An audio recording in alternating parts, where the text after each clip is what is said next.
right, good afternoon everyone. Thank you for coming to Minnesota Transportation Museum's adult lecture series that we are restarting in the fall of 2025. This will be happening monthly on the second Wednesday of the month from 1 to 2 with a different lecture every month, so please make sure you continue to come back for these lectures. Today we are so lucky to have historian, social justice historian Karen Sieber here with us today. She is going to be giving an amazing lecture on hobo culture, an interesting part of our train history that is sometimes overlooked. So I'm very excited to hear about this from her. She is also helping us and doing a lot of work with the Justice Ramsey House that will be located here at MTM in the near future. We're very thankful to her for that as well. So please join me in welcoming Karen Sieber. Thank you. All right, my name is Karen Sieber, and I am what's called a public historian. And so I teach graduate courses in public history, which means museums, archives, historic preservation, oral history. But my specialty within history is social justice history. Most of my research is related to Black history, race riots and resistance. If you've seen my face, it's probably in a documentary about the Red Summer and Tulsa Massacre. That's generally my time period of significance. Here working with the MTM, doing some work around Pullman porters who lived in St. Paul and their connection to the Justice Ramsey House, which is soon will be rebuilt here on the MTM grounds. But before I became known for that research, I actually had a whole long line of research related to the intellectual and cultural lives of hobos. When we think about them in American history, they're often depicted as lazy bums and no good derelicts. They're often criminalized and labeled deviants by society. But as I hope to show today, they were not just key parts of the growth of America, but their legacy, especially when it comes to social and cultural history, can be found everywhere. So first of all, hobo, trump, bum, vagabond, what's the difference? So hobos were itinerant workers. They were traveling, but the goal was to work. They were traveling for work. Tramps, on the other hand, traveling more so for wanderlust. If they had to work, it was to sustain the travel. Occasionally would work.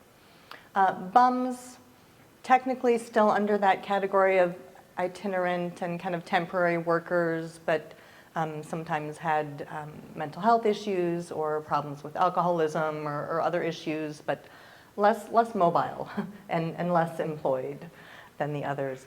Vagabonds, kind of similar to tramps, but sometimes you might hear vagabond. It's perhaps less tied to class.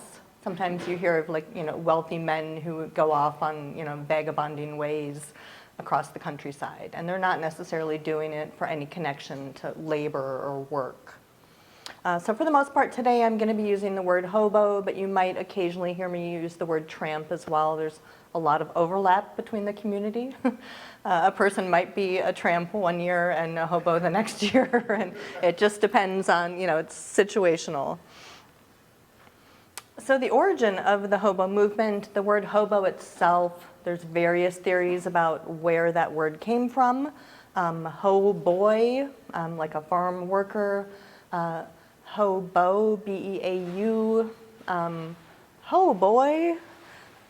Various theories, no agreement really among etymology scholars as far as where the word came from, but it kind of first emerged after the Civil War. We see a huge amount of young men who are restless and who perhaps grew up in rural America, but now it's a changing America. And where the people aren't necessarily where the jobs are anymore. There's huge growth in cities and in suburbs and westward growth in America, and all of that growth needed laborers. And so all of those men that are often coming from rural areas and small towns are then going to help in forestry and mining and farming and all different trades that are really responsible for this growth of America. There's also a lot of economic factors. There's a series of economic depressions from the late 1870s onward every couple of years. Big one, of course, in the 1890s, but again, even through Great Depression era, we see that economic circumstances are often the motivating factor for what sends these people away from home looking for work. So the years, I think you'll often hear some misinformation about the height of hobodom, and it's often associated with the Great Depression. And while it was definitely a huge influx of hobos riding the rails during that time period, the kind of peak of it was actually a little bit closer to 1900 to 1920s. And a lot of that is tied with the IWW and with other things related to railroads and unions. And so we see kind of this height of not just men traveling the rails, but also a society that's kind of catering to them. More flop houses and soup kitchens and employment agencies that are specifically just for these men who are traveling. But as I mentioned previously, they're kind of seen also as like both a necessity but a threat to society. We don't know anything about these men. Most of them are unmarried. Most of them are young. They look a little scruffy. They might have a little alcohol on their breath. For the average kind of white do-gooder kind of Christian family, hobos were scary. Any kind of untethered man who did not have kind of a family and a job and a responsibility was seen as a threat. Because these people were not set to any one location, there's also a popular area for those on the outskirts of society. Not just criminals and not just those with mental health issues and alcoholism and other things, but poets and musicians, homosexuals, found a huge amount of community within the hobo community. So there's a lot of groups that kind of lived on the fringe of society that saw the value in this kind of outsider, kind of this community that grew kind of in their own way, their own legal systems, their own forms of communication, their own forms of art, their own forms of education, their own political activism. So these are not down and out bums, as we're typically told, but these are guys who really led rich lives. We know most of what we know about hobos because of a hobo named Nels Anderson. He grew up to Swedish parents in Chicago, hit the road as a teenager, and rode the rails for 10, 15 years, came back to Chicago and ended up going to graduate school at University of Chicago. Studied sociology in this department that was kind of groundbreaking at the time because rather than just learning from books, this department was built around kind of embedding yourself within the community. And so if you were studying an immigrant community, you would go live within the community, get to know the people, their concerns, their backgrounds, their specific kind of networks. And so he did the same with the hobo community. He already knew quite a lot about them from being a hobo himself and riding the rails, but he ended up kind of focusing on those in his existing community for his research that he did for his dissertation and everything. And so in 1920s, 30s, he collected data from eventually thousands of hobos, but initially from about 400. And got information about what state are they coming from, what is their education level, did they vote in the last election, do they have any injuries or malformations, were their parents American or were their parents immigrants, what is their race, how many different jobs have they held this year. And so he really collected all of this data that we know about hobos. Many are coming from the Midwest. Ohio, Indiana, other places in Illinois, and for the most part are quite politically active, but because of that lack of a physical address, are not voters.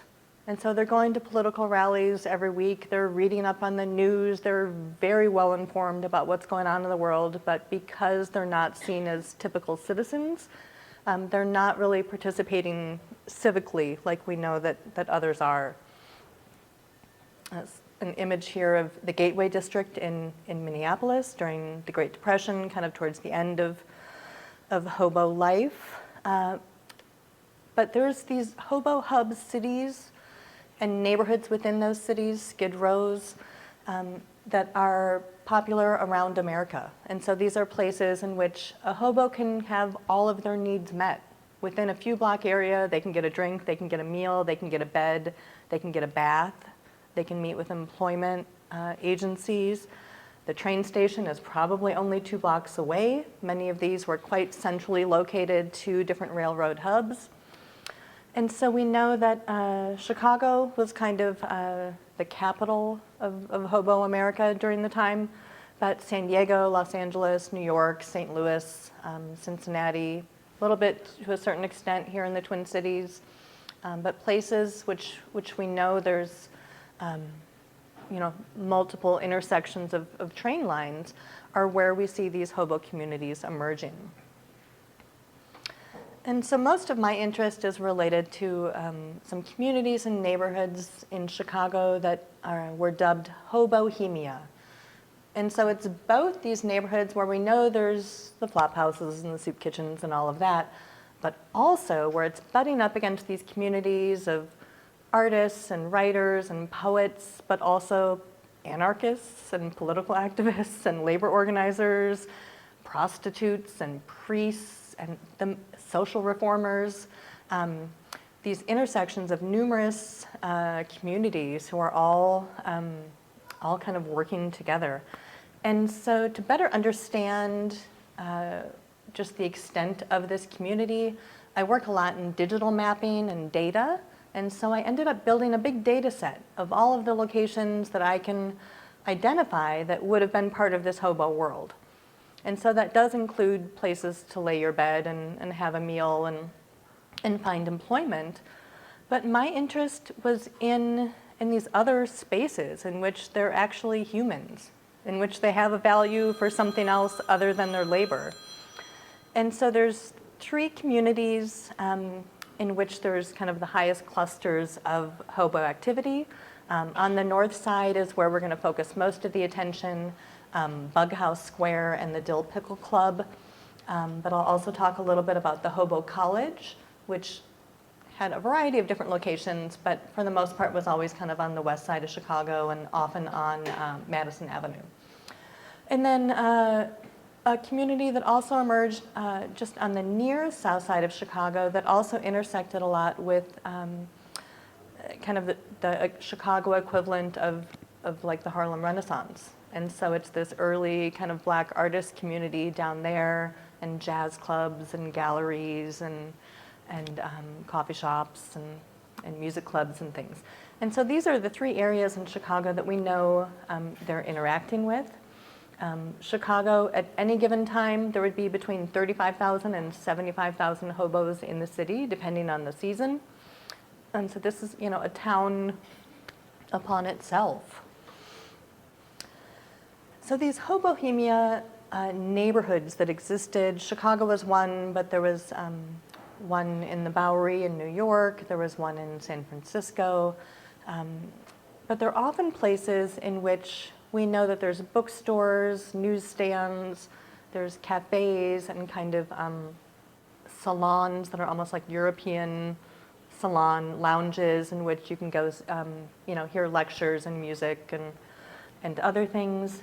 There's also public meeting places like parks in which these men would go to have, to both sit and read and waste time between jobs, but also to have soapbox debates, which were all the rage at the time, and so kind of popularized with the IWW, but expanding beyond that. These men had opinions about what was going on in the world, who was in power, how economics were being run, how their value was not being seen by society. And they would get up on these boxes and speak to loud crowds and do like pros and cons with other lecturers in the park. And it was an attraction. Tour books from Chicago at turn of the century would highlight, you should go to Bug House Square. Bug House is a term for crazy folks. So this was in the general public's idea where all the crazy people would go to spout their beliefs. But in reality, these men were quite on top of what was going on in the world.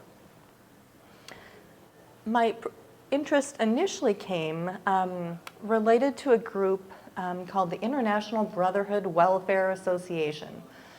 So most people know about the IWW and ways that hobos were connected with that, but that was largely related to labor organizing and politics. This group was more so a welfare organization. Do they have the housing and clothing that they need? Do they have access to educational materials? Do they have music in their life and art? And do they have enrichment as humans? And so this man, James E. Howe, who was known as the millionaire hobo, if you're familiar with the Eads name, if you've ever been to St. Louis, the Eads Bridge, so his family is one of the most well-known, richest families in St. Louis. He spent all of his millions towards helping the hobos. Started the International Brotherhood Welfare Association, which then started the Hobo College. And so he started it within a year, 2 years of when the IWW started, so really in that same time period. Even though he started it, the two people running it were a doctor named Ben Reitman, who I'll talk about in a moment, and a socialist minister named Irving St. John Tucker. And so the two of them led the organization with the hobos. And so the hobos were both the students but also the professors. And so they would teach topics on traditional college topics, economics and philosophy and labor and other topics that were related to their life and their world, but also topics on, with little tongue-in-cheek kind of things about how to evade the police and knowing your legal rights and how to make a mulligatawny stew and how to build a fire. And so they learned these like practical skills, but also learned about the systems that were built to oppress them. How do they better understand how to fight back as workers, how to organize? How do they better understand train mechanics? There was a lot of deaths at the time of hobos not understanding train mechanics and getting maimed and killed, jumping on trains or jumping between different cars. And so even things like that about just how to better understand their world, essentially. And so this eventually grew, and so it was, 1,100 students or something at one time that was mainly out of this Chicago location. But knowing that their students were migratory, you could take a couple classes, disappear for 6 months, come back, take a couple other classes. There were sister locations in some of these other Hobohemia cities, so maybe you could pick up a class in St. Louis or in San Diego. This was an education system really built around them. This is an image inside. Often the initial to get people in the door would be a free meal or free coffee or a free bath or something else, but then they would see that there was all of these other services that were offered there as well. So public perception is more related to this cartoon here on the right, commencement at Hobo College, most likely to succeed. Yeah, he even touched me for a dime for a cup of coffee. And so it's just, every time the press is talking about them, it's like, ha, look at those silly hobos and their silly hobo college. But in reality, there's a photo here on the left, the hobos tackle technocracy. And so in order to prove themselves as a legitimate institution, they started to have these debates against college debate teams from some of the top universities in Chicago. University of Chicago, Northwestern University. These are nationally ranked debate teams. And they would let the college teams choose if they wanted to be pro or con for the debate, and talking about debates of the day, social reform and women's rights and birth control, hot topics. And in every single instance in which the Hoboes were debating against these college students, the Hoboes won. Again and again and again and again. And still painted in society as these silly little hobos and their silly little hobo college. So there were copycats as well, and so we know that there was one that tried to open in Omaha, one in Davenport, and so there's other folks that tried to recreate this, both those in the outsider culture as well as some kind of like from within municipalities that thought that this was a good idea of a way of kind of giving some sort of purpose and organization to this kind of migrant community. And so in Chicago, I mentioned they would have these public debates, soapboxing debates in Bughouse Square. This neighborhood in particular was surrounded by other businesses that catered to the Hobos. If you've been to Chicago and have been to Newberry Library, this is the big park that's right outside of Newberry Library, and it's just north of the Loop, a couple blocks. But it used to be on Clark Avenue. There was a lot of revolutionary kind of bookstores. There's a lot of communist bookstores, and a large Russian literature community that lived just a couple blocks away. There's also a little poet community. Carl Sandburg and some others lived kind of around the corner. And so this is within a few block area. There's the folks running the Hobo College, there's poets, there's these radical anarchists, and then there's also these hobos and these political debates. And so Nels, the man who collected the data, said that the role of the soapboxer is to make hobos think, to hear in those curbstone forums the reverberations of their own unuttered thoughts. It is something to the homeless man merely to have a voice. This is the only place that they were listened to, and not just by each other, but where other folks were coming to hear them speak and to hear about what they had to say. A hobo reporter named Red Terry said that Bughouse Square is the intellectual center of America. I'm sure he's a little biased, but this was not just a typical park, and I'm sure to the passerby it looked like just a bunch of bums hanging out on the benches, but it was kind of the center of their life. So in this same neighborhood, so the large yellow building to the right of the big empty lot is Newberry Library, and so the empty lot is Bughouse Square, and where the arrow here is pointing is a little alley called Tucker Alley, but it's the home of something that was called the Dill Pickle Club, sometimes spelled double L, sometimes single L, but this was kind of a below ground kind of coffee shop salon where people could hear poetry readings and lectures and debates, sometimes musical performances. But it was the place in the neighborhood where all of those different cultures ended up coming together to meet. And it was the one place in which hobos interacted with non-hobos, besides the debates with the college kids. And so it ran from 1917 to 1935. It was started by Jack Jones, who's very much tied to IWW history. And they would, go hear poetry and jazz. And Carl Sandburg was a regular. Upton Sinclair was a regular.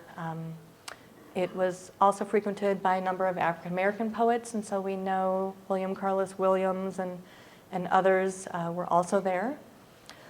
But then, like I said, anarchists and revolutionaries too. And so we have Lucy Parsons and Emma Goldman and some other names that might be familiar from Chicago labor history that are also frequenting this spot.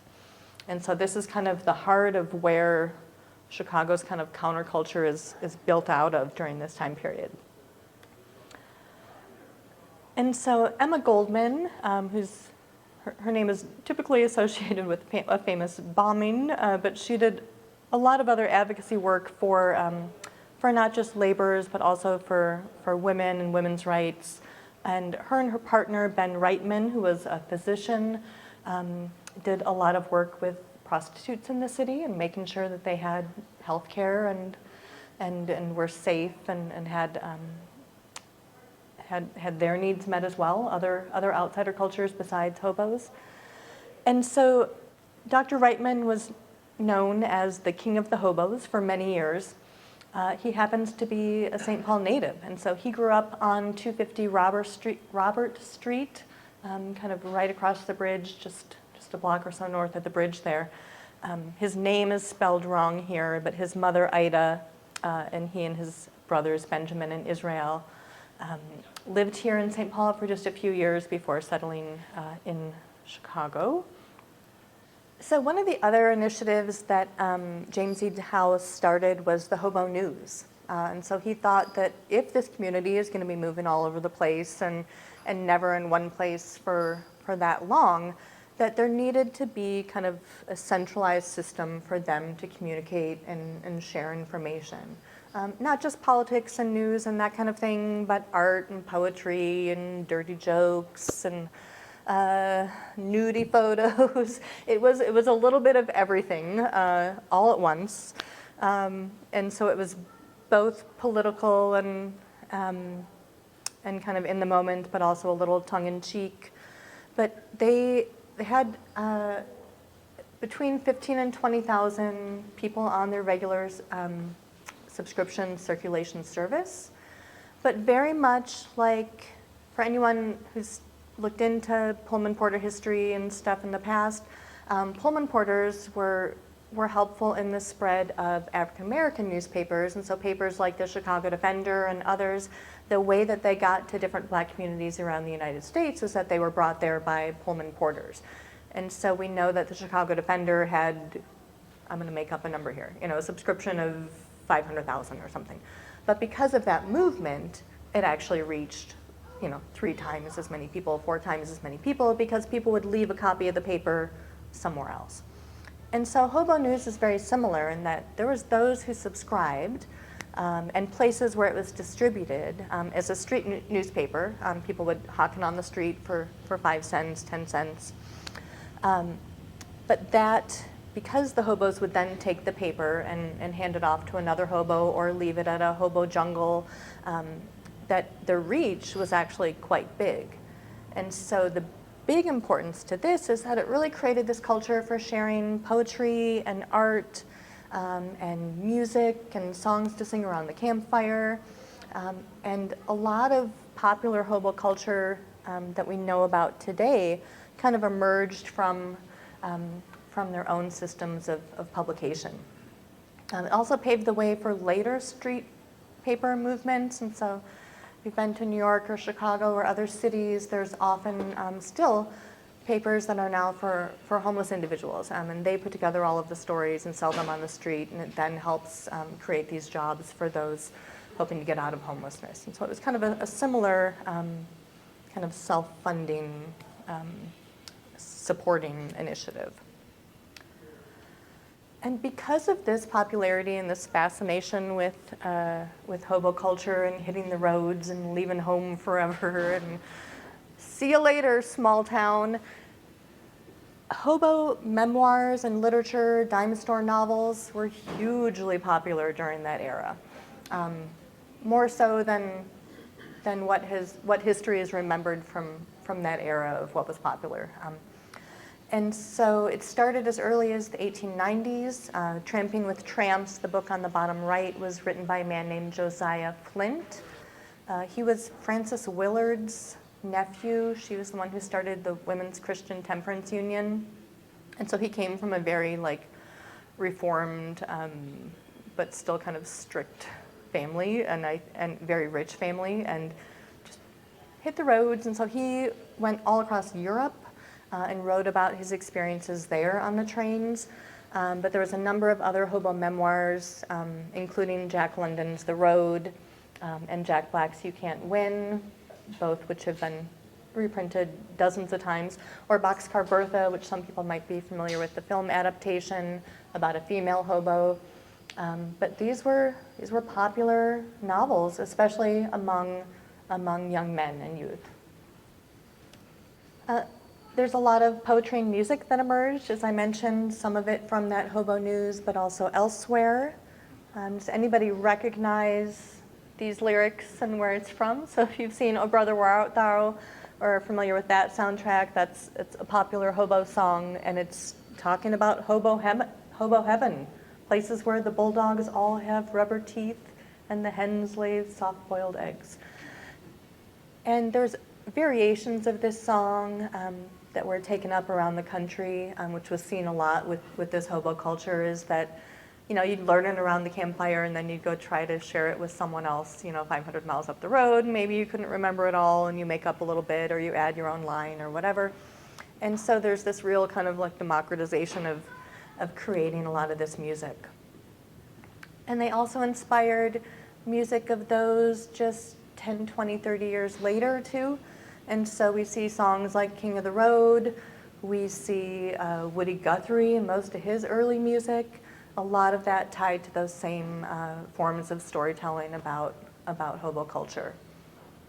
And they also influence, we know about the hobo codes and the symbols. There's some signage, I was like somewhere out back here, that talk about some of these ways that hobos would communicate with each other. And so maybe you're in town, you try to go get a bite to eat at some back door, and the person, chews you out and tells you to scram, I'm calling the cops. You're going to draw a little symbol on the back of, a telephone pole next to their house that says, do not go to this house. If there's a lady that, puts her garden scraps out in the back bucket for folks specifically for this reason, or always has milk out or water, or lets you, sleep in their backyard, they're also going to get like little positive reviews that are a little secretive. And so this was the way that they could find out where's safe, where's unsafe, where can I get help, where can I not get help, where can I like play up a certain kind of story. Is there a church I can go to and like give them a sob story and they'll give me a meal? Is there a farm that will trade me food for labor? And so this was the way that they got to know about their world. But for anybody interested, I put some books back on the table here, and there's one specific to hobo quilts on there. And so even now, today in popular culture, quilt makers are taking those original hobo symbols and making quilts out of it. And so I have a hobo quilt book back there, as well as some of those hobo memoirs and dime store novels. So afterwards, if you're interested in hobo literature, there's some options back there for you. But we see, these other groups in society kind of adopting these hobo things and making them their own. There's also a big tramp art movement. Sometimes kind of it falls under that primitive art movement. It's not considered as trained and formal as someone who went to art school, but highly collected by art collectors. And so there's two artists here, Adolf van der Tees, who carved wood and soft metals and all sorts of things. It's a little bit of his carving work here. And then just to pass the time, hobo nickels were very popular. And so there's thousands that are on sale at eBay and places like that now, that because of the softness of the US nickel, that you can actually mold it and form it and carve it and kind of change the buffalo head nickel into all of these different formats. And so this is an example of one from 1935, but there's some real fun photos on the internet if you want to go down a rabbit hole. And then there's also their influence on later groups. And so, of course, Beat Movement and Jack Kerouac and kind of that whole movement of not just literature, but also poetry and beat poets A lot of that was just, the start of that was 10 years, 12 years, 15 years after kind of when the last hobo movement is going out. And so some of those books like Jack Kerouac's, one of his favorite books growing up was that book by Jack Black and others. And so these adults from the 1940s, 50s, 60s, it was the books that they were reading in 20s, 30s, 40s about hobo life that then kind of influenced the art that they created. But then even more recently, punk rock culture especially, a lot of it's tied to the hobo movement. The word punk itself is a hobo word. It was referred to kind of younger hobos and tramps, kind of young teenagers, ne'er-do-wells, troublemakers. And so this word was kind of picked up by other forms of society and kind of adopted by this music movement.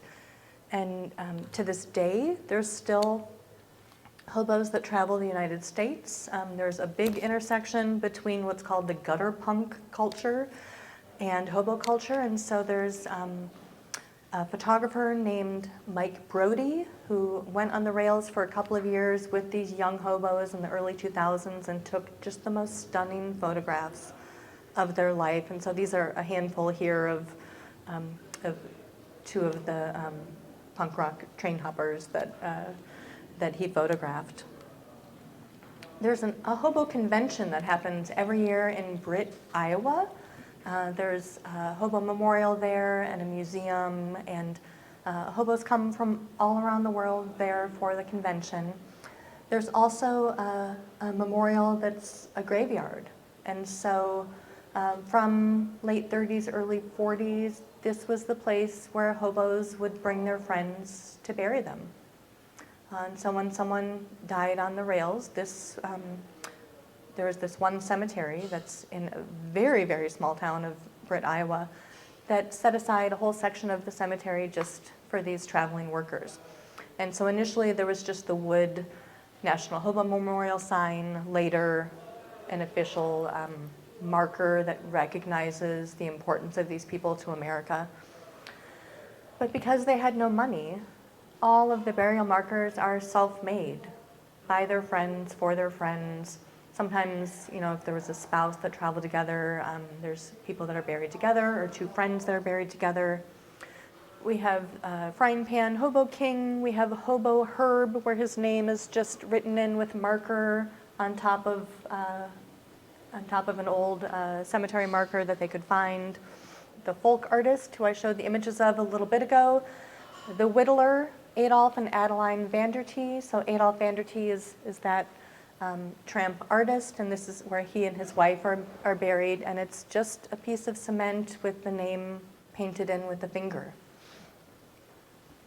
Slow Motion Shorty and Art Parker, Milwaukee Mike, no dates, but also folks that are from that more recent punk rock, younger train hopping culture. And so we have Angelina Bergstrom. All of these people had train names, and so her train name was Angie Dirty Feet. And so she was known among those that she traveled with as Angie Dirty Feet. She is 17 years old here. So this is kind of brings us up to the present. Probably shouldn't have ended it on such a down note here. I don't know how we're looking for time, but I think we have at least a couple minutes for questions. Mm-hmm. The women, because you always think that the men have always been kind of profiled by the homo culture, so it looks like there's a lot of women there. And it changes a little bit through time. And for the most part, it is still largely a male movement. I think it's probably 90 to 95% male. I would say it would be a safe estimate. There's a few that we know about, like Boxcar Bertha, and I have her memorial over here.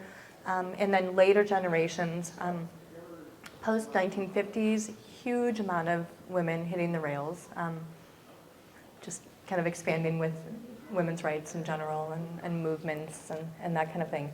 But there are a handful of those earlier ones that we know about that were real gutsy for the time and not only experienced sexism, but quite often sexual assault and other things. And so there's quite a lot of dark stories about some of the early women who traveled. In one of the academic books that's been written about hobo culture, there's one historian who focused on families. And so kind of almost a continuation of what we think of with, you know, like Grapes of Wrath and folks hitting the road together. But rather than doing so with the truck with everything loaded up, they were doing it on the rails. And so we see a lot of that in the Pacific Northwest for some reason. Little variances around the world, not a lot of tramps in the South, not a lot of tramps that are African American. In the 400 hobos that he collected data on, I think that there was 5 African Americans, 2 people of Mexican descent who were born in America, and 1 Native American. So 5, 6, 7 out of 400. But I'm sure it again would have been different. You know, I think the majority of data he was collecting was probably in Chicago. And so maybe if he had gotten around a little more, that data might have looked a little different. But I don't think it's drastically off. It's still largely a male movement and younger male. Not that there weren't folks over 40, 45, but for the most part, this is quite a young movement. So there's a lot of guys in their teens, 20s, 30s. Some of them eventually do get married and settle down. Some find more long-term work, but quite a lot do end up losing their life and have other issues, or are criminalized and jailed and those other ways of changing. Yeah. So curious about the women. You know, looking at our culture today, you know, and so polarizing, but just kind of wondering back then, you know, there's always been criminals and good people. Did they have, I'm sure they came up with a lot of bad people. Oh yeah, well, and we know that just to succeed in some of these places, that both women and some of those younger tramps that were designated to be punks, that often a lot of those had to go into prostitution. That when work wasn't available, that there are instances in which we know that that both young men as well as young women sometimes had other issues. You know, there wasn't regular places to stay, and so often in between, they would stay at camps out in the woods that were dubbed hobo jungles, and it was just, you know, tarps and lean-tos and kind of makeshift places, you know, like women today in homeless camps. Not a lot of protection and autonomy and privacy. So today's modern way of, you know, homelessness, you know, was this coined back then, like Hoboes? Yeah, it's exactly. And migrant workers to a certain extent. I mean, I think historical memory kind of paints hobos more like homeless people and kind of forget the part that, you know, without hundreds of thousands of these men going off to where all of these jobs were, that America wouldn't be what it is today. I wish I had more on the women, more insight.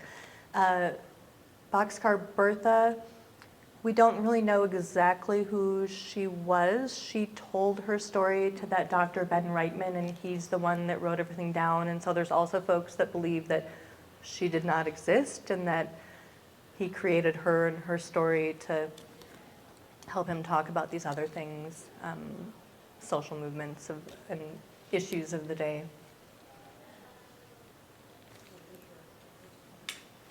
Were there hobos all across the country, or was it primarily west of Chicago? All across the country for the most part, less in the South. If there was one gap anywhere, it would be in the South. But I used to live in Maine and did a lot of research in New England, and there's a little cluster of research that I've been doing around a man called Mr. Zero.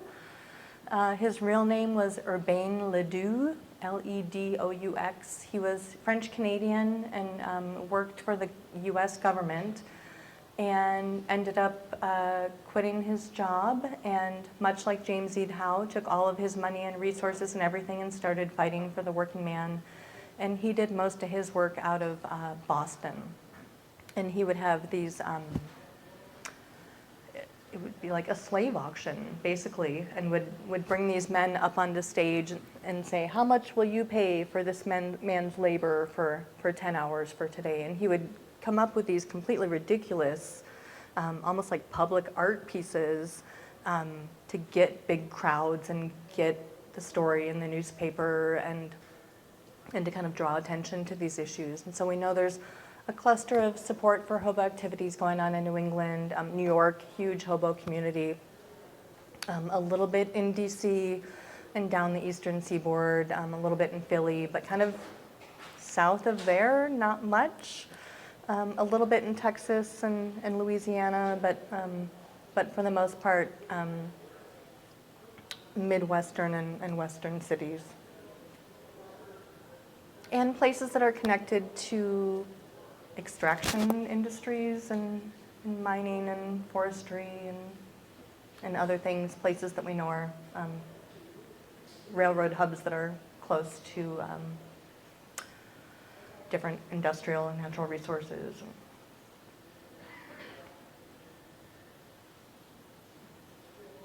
What do the railroads think about this, and what if they got trains or whatever? What happened then? Well, we know that that Pinkertons and others were on high alert for hobos. Great Northern and some other major railroads had railroad police who would basically be, operating up and down the rail yards looking for these kind of individuals. Often there would be this communication among hobos, and so you would know, oh, they're going to be keeping an eye out for you here, and so everyone would jump off the train a mile before you got to town or find other ways of skirting around it. But it's interesting in that the railroads, in order to survive, needed this influx of natural resources and things moving on the rail lines. Grain and cattle and lumber and everything else. And that in order for that growth to happen, you need the hobos, and yet the hobos were really painted as being the enemy of the railroads. I think a lot of that is tied to Pullman strikes and other strikes in the 1890s, kind of at the start of when this hobo activism and culture is growing. And so I think had it not been for some of those major strikes and IWW involvement and all of that activism from the hobos, I think that kind of soured the relationship a little bit. Anything else? So have you ever been to Britt, Iowa? I have. Those are my photos, actually. Went to HoboFest a couple years ago, well, probably 10 years ago now, to speak and took those photos when I was there. You know what, how many people attend? I would say 1,000, maybe, around that. It's decently big. Yeah, they've kind of restructured the whole city almost around this hobo history. Everywhere all of downtown is 3 blocks by 1 block. Average Iowa town. But the old movie theater in town is now the Hobo Museum. There are definitely still regular traditional hobos that come, but there's also kind of this added kind of kitsch element in that people dress up in hobo costumes and like really bad, put dirt on their face and make the bindle and all of that. And so it's now this weird intersection of, not quite the hobo gathering that it used to be, but still very much folks who ride the rails who are coming there.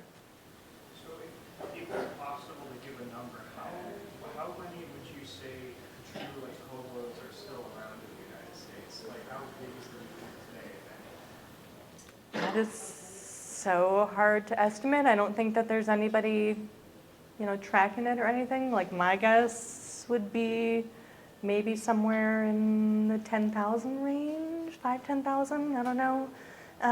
You were saying that you knew someone who's like suit and tie, corporate professional, who every summer hits the rails for a little bit. And there's a lot of similar stories to that. And so there's folks who are maybe not the traditional hobo, but that are more interested in that counterculture and like getting away from all of the rules and requirements and everything and just wanting to have that freedom. But yeah, it's hard to say, and how many are, I would say more now are probably under the tramp umbrella and less doing it for labor. That would be my assumption, but hard to say. Well, I'll be here for a couple minutes if anybody has any additional questions. And yeah, there's the hobo memoirs and some photos and some and the hobo quilts and other things are all on this table back here if you have any questions. But otherwise, thanks for having me and thanks for all the great questions.